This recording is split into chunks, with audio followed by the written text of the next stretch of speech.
Assalamualaikum warahmatullahi wabarakatuh. Pada pertemuan 10 ini saya akan menjelaskan mengenai pengendalian suatu proses dengan pendekatan statistik atau dengan istilah lainnya dikatakan statistical process control. Adapun pembahasan yang akan kita bahas ini mulai dari pendahuluan sampai ke dalam kapabilitas proses. Kita bahas satu-satu.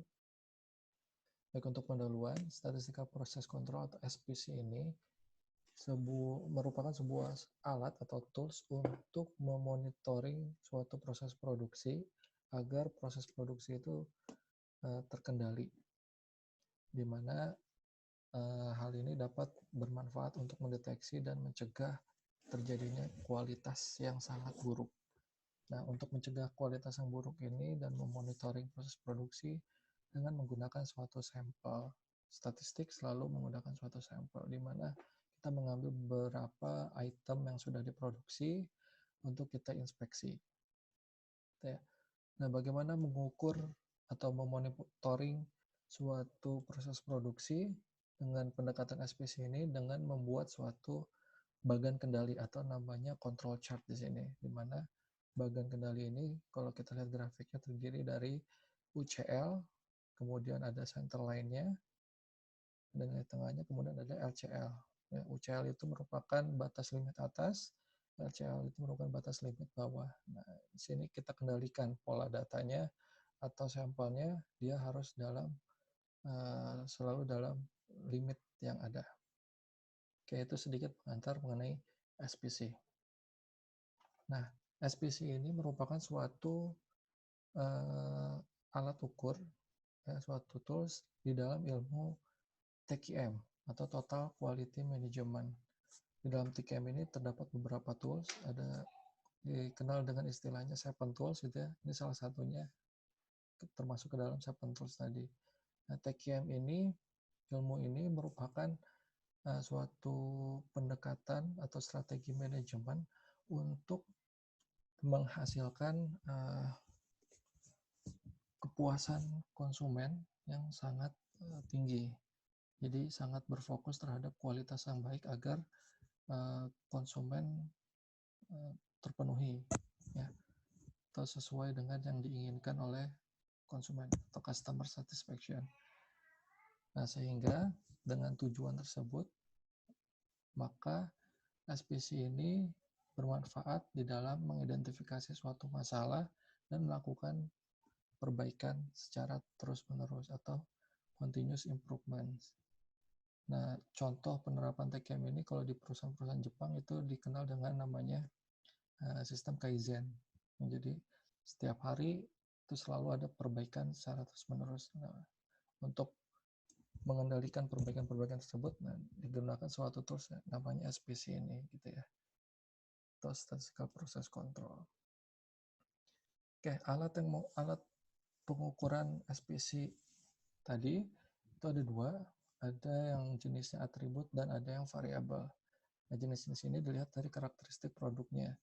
Jika karakteristik produknya bersifat diskret itu di UTS kemarin itu nilainya pasti gitu ya, 1 unit, 2 unit, tidak ada pembagian. Nah, atau di sini contohnya good, bad, yes atau no. Nah, ini kita bisa mengukurnya dengan tipe yang atribut. Nah, kalau karakteristik produknya continue atau nilainya bisa dibagi-bagi gitu ya, itu kita menggunakan SPC yang sifatnya variabel. Contohnya di sini weight atau length, nilainya bisa dibagi-bagi. Oke. Nah, bagaimana penerapan SPC di dalam suatu layanan jasa? Kalau di manufaktur itu dengan melihat proses produksinya yang menghasilkan suatu produk.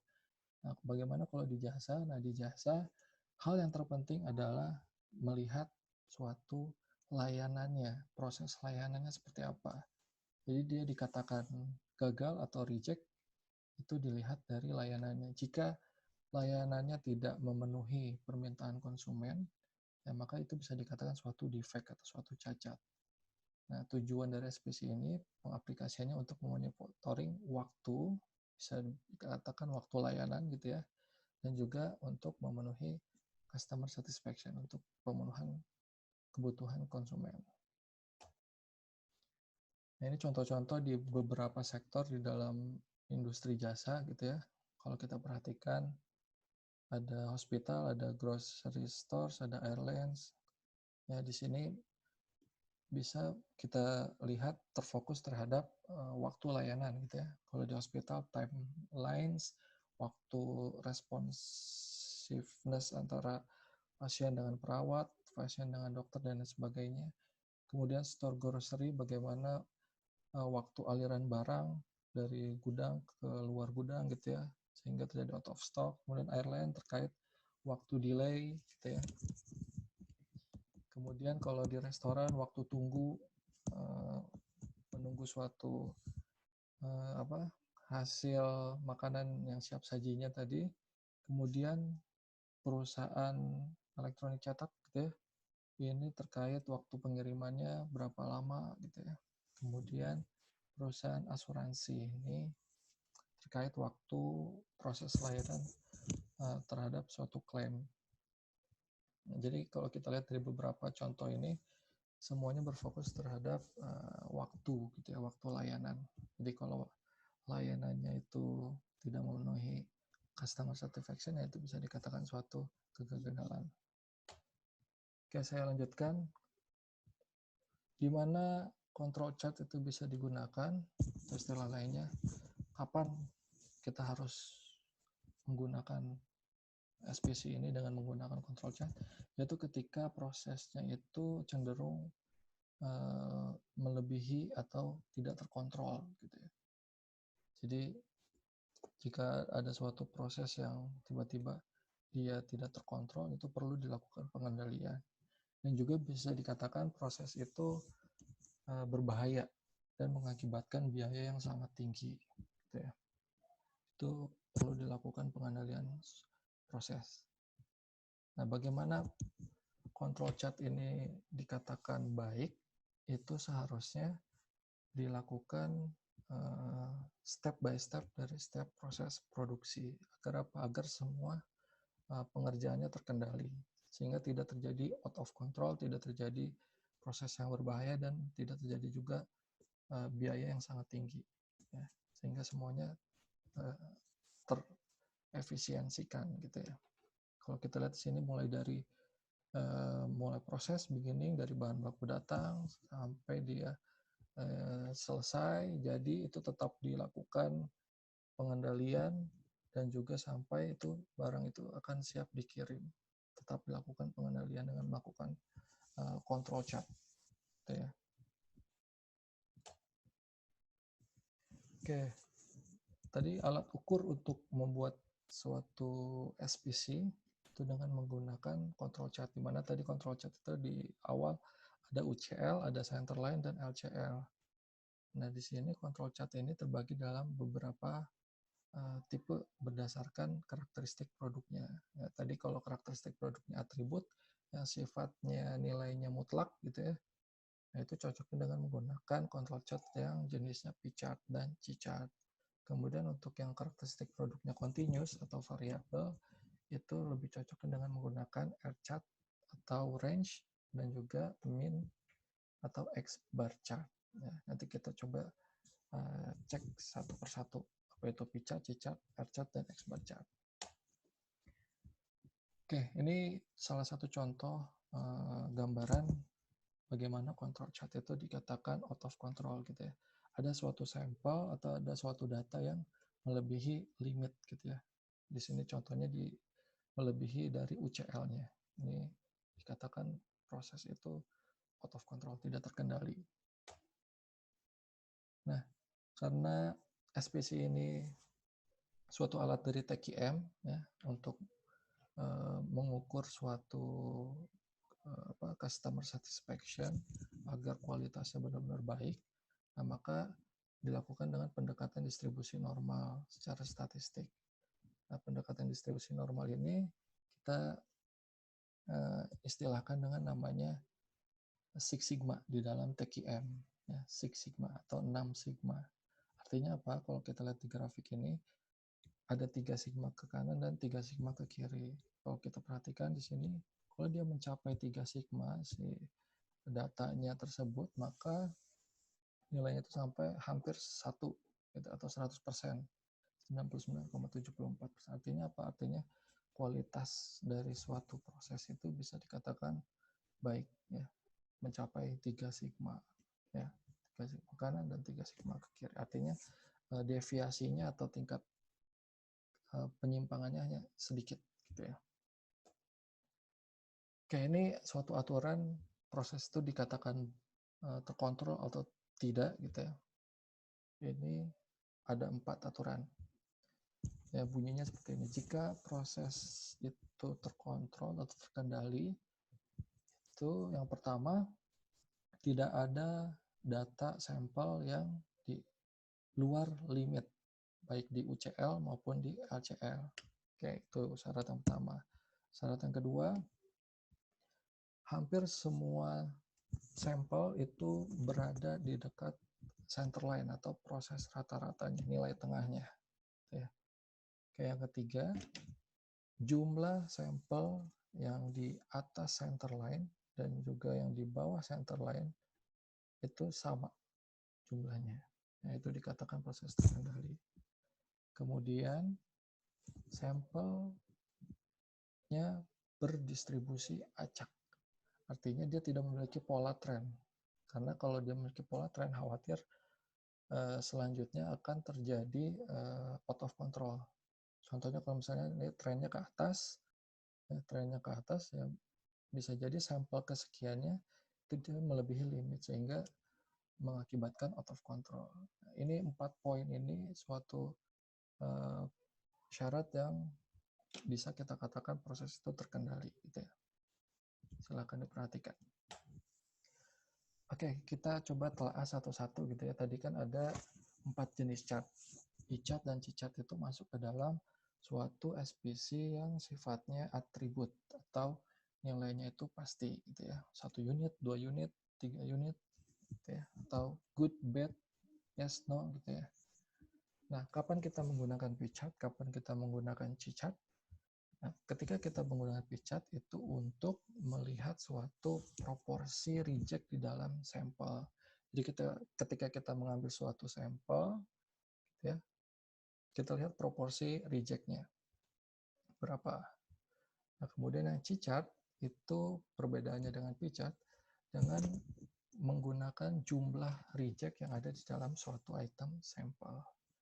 Jadi perbedaannya seperti ini misalnya. Kalau misalnya kita ambil suatu sampel baju, nah kalau kita menggunakan P-chart, artinya sekali kita pengambilan sampel, kita ambil 100 baju. Nah, dari 100 baju itu kita cek berapa yang reject, lalu kita proporsikan berapa reject-nya. Nah, kemudian kalau yang C-chart bedanya, dari produk baju ini, saya ambil satu baju, lalu saya cek satu baju ini kira-kira reject-nya apa saja, gitu ya. Misalnya di sini dari satu baju ini ada 15 jenis kerusakan.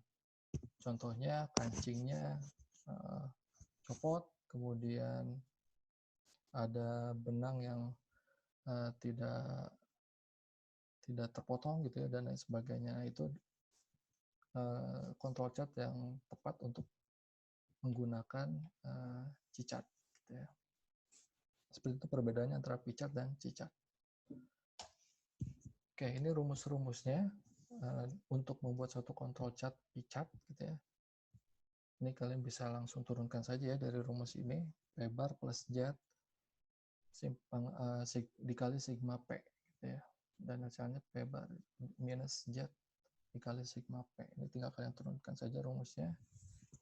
Dapat nanti hasilnya, gitu ya. Ini contohnya. Kita ambil suatu sampel, satu kali sampel kita ambil 100 produk gula, gitu. Satu kali pengambilan sampel kita ambil 100 gula, ternyata dapat 6 produk gula yang reject, sehingga proporsinya adalah 0,066 dibagi dengan 100 gula tadi, gitu ya. Dan seterusnya. Didapat hasilnya dari perhitungan tadi. Oh ya, kemudian Z-nya kenapa 3? Ini karena tadi pendekatan Six Sigma tadi, 3 ke kanan dan 3 ke kiri, makanya di sini Z-nya bernilai 3. Ini contohnya hasil dari grafik tadi, gitu ya. Nah, ini data-data ini yang titik-titik ini dia dari data yang P-bar-nya tadi, proporsi defectionnya tadi. Data pertama 0,06. Dan seterusnya, ternyata ada salah satu data yang di luar UCL, gitu ya. Maka bisa dikatakan ini prosesnya tidak terkendali. Kita lanjut, C-chart. Ini rumusnya. Nah, contohnya seperti ini.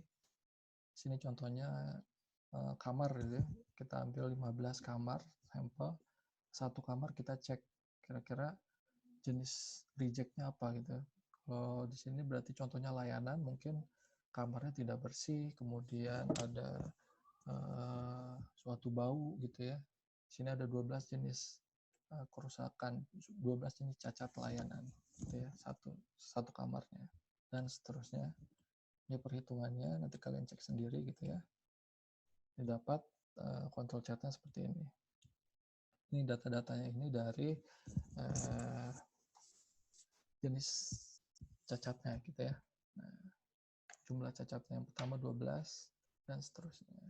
Kalau kita lihat di sini grafiknya dia menandakan proses itu terkendali gitu, karena tidak ada yang di atas limit ya, di luar limit, dan juga semuanya hampir terpusat ke center line gitu ya.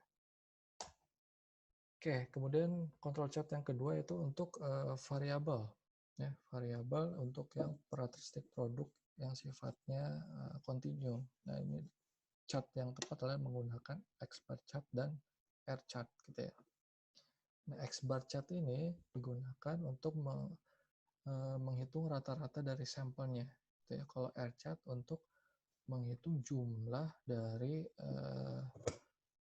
rentang antara nilai terbesar dengan nilai terkecil atau range ya, range dari suatu sampel. Kita lihat nanti contohnya ya. Ini rumus-rumusnya untuk yang X-bar chart. Sini ada nilai A2. Nah, A2 ini didapat dari suatu tabel. Tabelnya itu ada di slide terakhir ya. A2 untuk yang A2. Ini contohnya. Jadi dari suatu pengambilan sampel 10 kali gitu ya. 10 kali kita pengamatan terhadap bobot panen. Nah, pengamatan pertama kita lakukan 5 kali observasi. Didapat sekian bobot panennya. Lalu untuk mencari X-bar chart dan R chart, mulanya kita cari dulu X-bar-nya dan R-nya. X-bar ini dapat dari total ini dibagi dengan jumlah observasinya. Dapat hasilnya 4,98. Untuk yang R, itu nilai terbesar, kalau dilihat di sini 5,02 dikurangi dengan nilai terkecil, yaitu 4,94, dapat 0,08. Ini tahapan awalnya gitu ya, untuk mencari X-bar chart dan R chart. Lalu ditotalkan, lalu dihitung ke masing-masing chartnya. Nah, ini untuk yang X-bar chart, ini rumusnya gitu ya, tinggal kita turunkan. Ini dapat A2-nya 0,58 dari mana? Dari tabel, yaitu di slide terakhir. Dapat hasilnya. Nah, kalau kita perhatikan grafiknya di sini bisa dikatakan masih terkendali ya. Cuman ini agak sedikit berbahaya.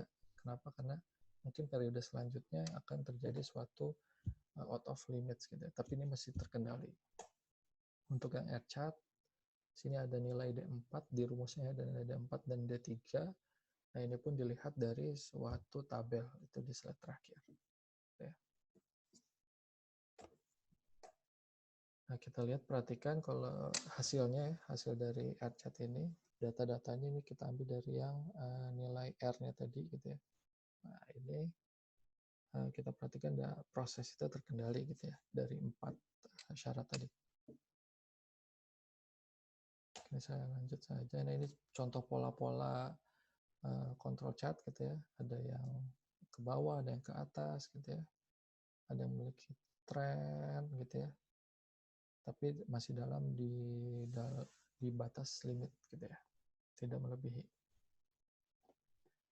Nah, kalau kita melihat dengan pendekatan tadi, 3 sigma tadi, atau 6 sigma tadi, nah ini dia masuk ke dalam beberapa zona. Ada zona A itu 3 sigma, zona B 2 sigma, dan zona C 1 sigma gitu ya. kalau kita perhatikan dengan pendekatan tadi.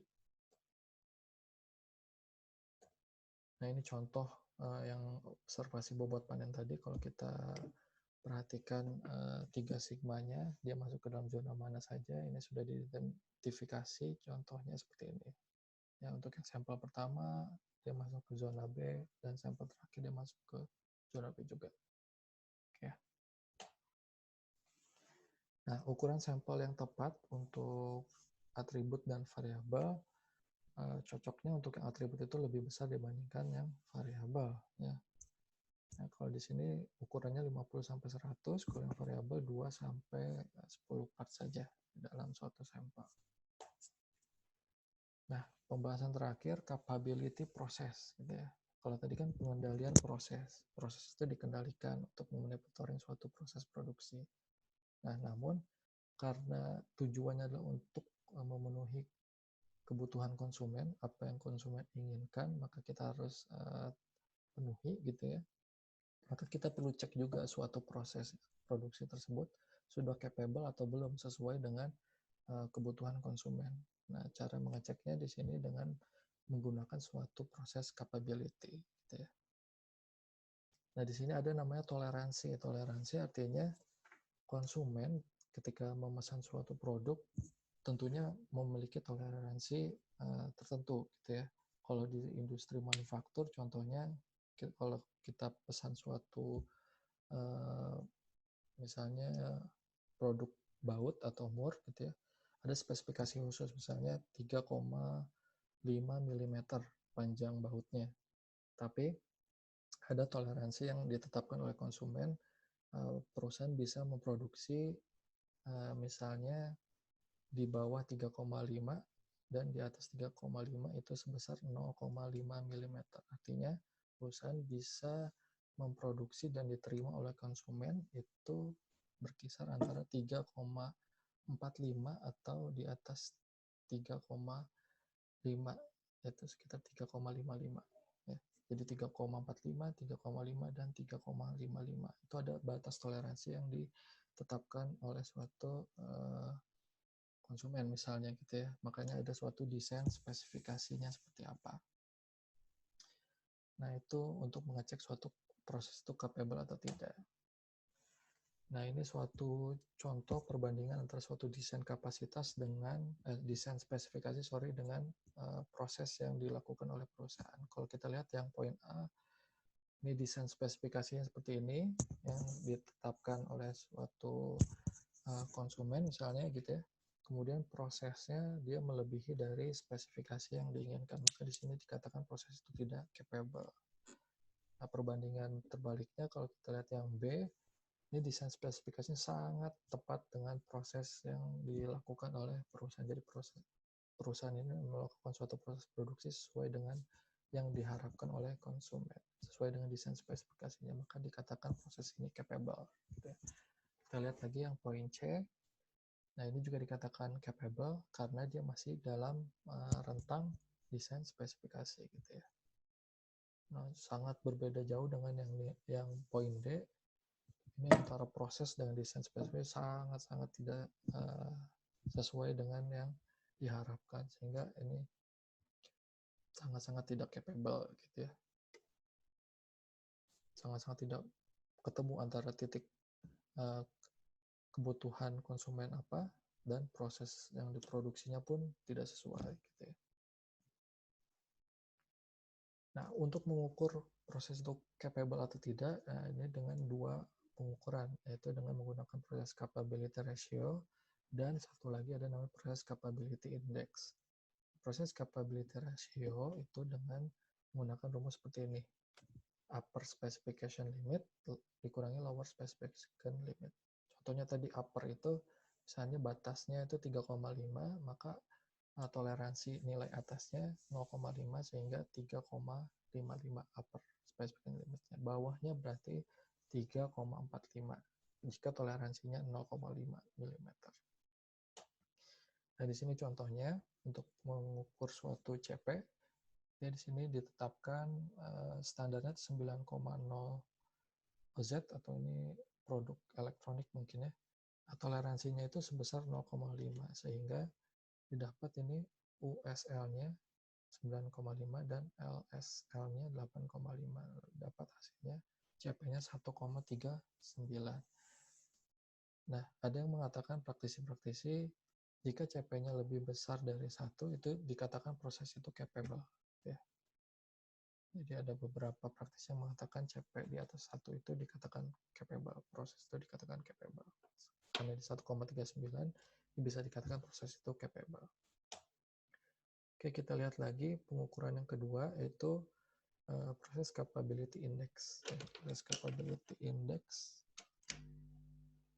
itu dengan melihat batas minimumnya antara selisih X bar ya, atau X double bar di sini dengan X double bar USL-nya.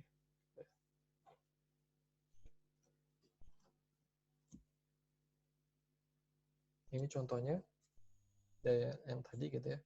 Dari dua perbandingan ini didapat nilai minimum adalah 0,83. Berarti artinya nilai CPK-nya sebesar 0,83. Kita pilih yang paling minimum. Ya. Nah, ini merupakan suatu pengukuran capability proses dengan menggunakan CP dan dengan menggunakan CPK. Nah, ini yang terakhir, tabel appendix. Ini tabel yang kita gunakan untuk mencari nilai A2, D3, dan D4 dari suatu control chart yang sifatnya tadi ya, variabel. Nah, ini ya, didapat 0,58, 0, 2,11. Dari mana? Dari ukuran sampelnya. Nah, kita bisa lihat tadi contohnya, ukuran sampelnya 5, maka didapat nilai A2, D3, dan D4-nya sekian. Oke. Baik, mungkin itu cukup yang bisa saya sampaikan. Nanti kita bisa diskusikan lebih lanjut di kuliah. Terima kasih atas waktunya. Assalamualaikum warahmatullahi wabarakatuh.